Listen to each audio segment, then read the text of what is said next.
Okay. Oh, ja. Um das geht es in dem Video. Um das Problem. Und zwar, es geht um unser Smartphone. Unser Smartphone benutzt ziemlich jeder auf dieser Welt täglich. Du kannst so viele Sachen über das Smartphone machen und es ist mega praktisch.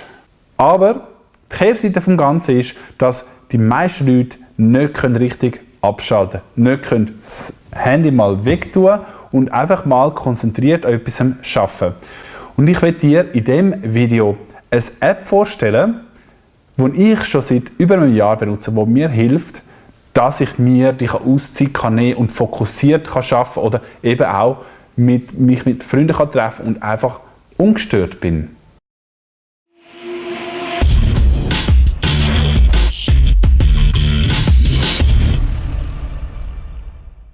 Bei der App handelt es sich um eine App, die Offtime heisst.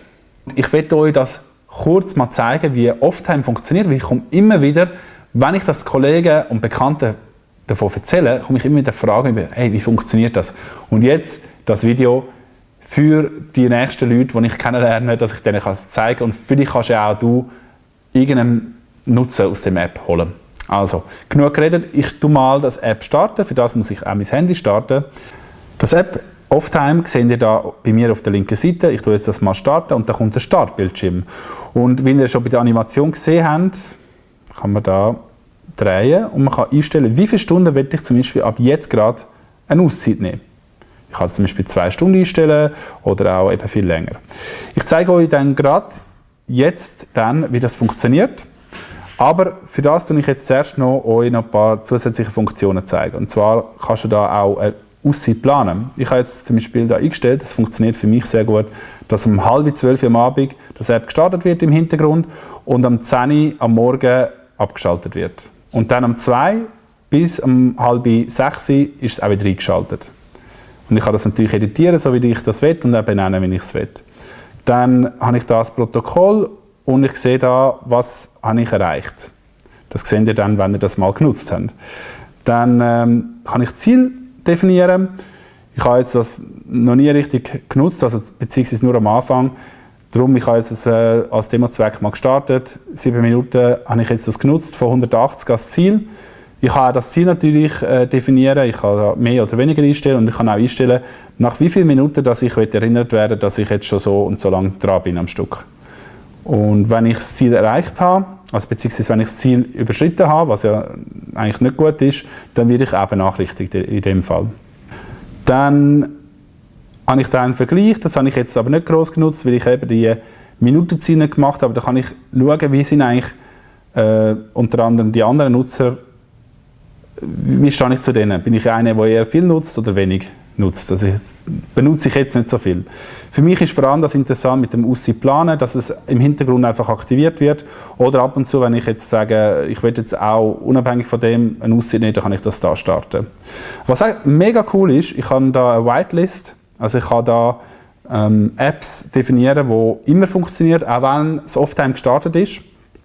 Das ist unter anderem bei mir das SBB-App, dann Headspace, das ist eine Meditations-App und auch der Rechner. Und die kann ich immer benutzen. Auch zum Beispiel Kalender will ich nutzen. All das kann ich in dieser Whitelist rein tun. Und ich habe eingestellt, dass Anrufe und SMS erlaubt sind. Das heisst, Leute können mir so oder so anrufen und auch SMS schicken. Wenn du aber jemand bist, der viele Anrufe immer bekommt und du trotzdem eben die Auszeit komplett haben willst, dann kannst du das natürlich auch einstellen, dass da die Anrufe nicht erlaubt sind, beziehungsweise nur einzelne Personen Zugriff haben auf das.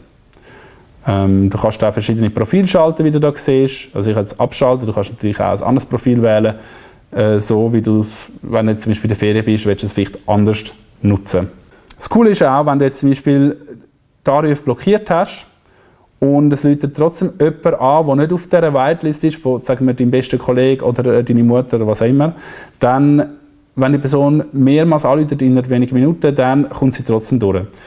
Und wenn sie das nur einmal macht, dann kannst du einstellen, dass die Person benachrichtigt wird, dass du zum Beispiel dort schreibst, als selber editierten Text, hey, ich habe gerade eine Auszeit oder ich bin gerade am Arbeiten, melde dich doch dann und dann wieder. Also all das kannst du einstellen, das ist wirklich ein umfangreiches App, obwohl es am Anfang sehr simpel aussieht.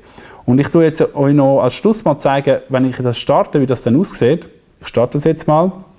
Da kommt jetzt der Bildschirm, eben entspann dich, dein Gerät hat jetzt Pause, ja, das hat es jetzt wirklich.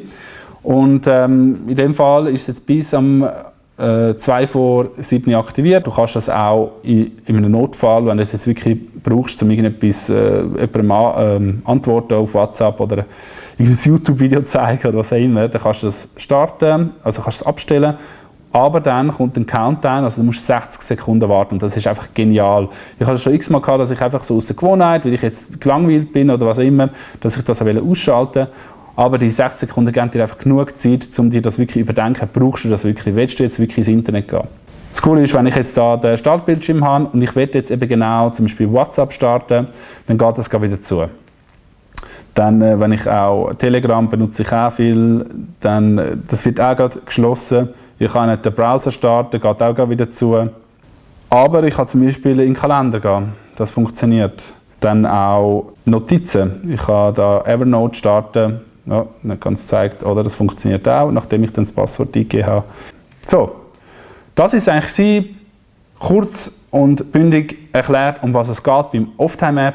Ich habe schon andere Sachen ausprobiert, aber das App ist wirklich Gold wert. Es gibt eine Gratis-Version und wenn du jetzt eben Auszeit planen zum Beispiel, dann ist es eine Pro-Version, die irgendwie ein paar Franken kostet. Für dich jetzt die Aufgabe, tu das doch mal abladen und tu mal eine Woche lang das App nutzen. Tu dir das zum Beispiel das Ziel definieren, es kann zum Beispiel am Anfang sein, 3 Stunden am Tag maximal das Handy nutzen. Schreib doch in die Kommentare rein, wie dass es für dich gegangen ist, wie gut dass es für dich funktioniert hat.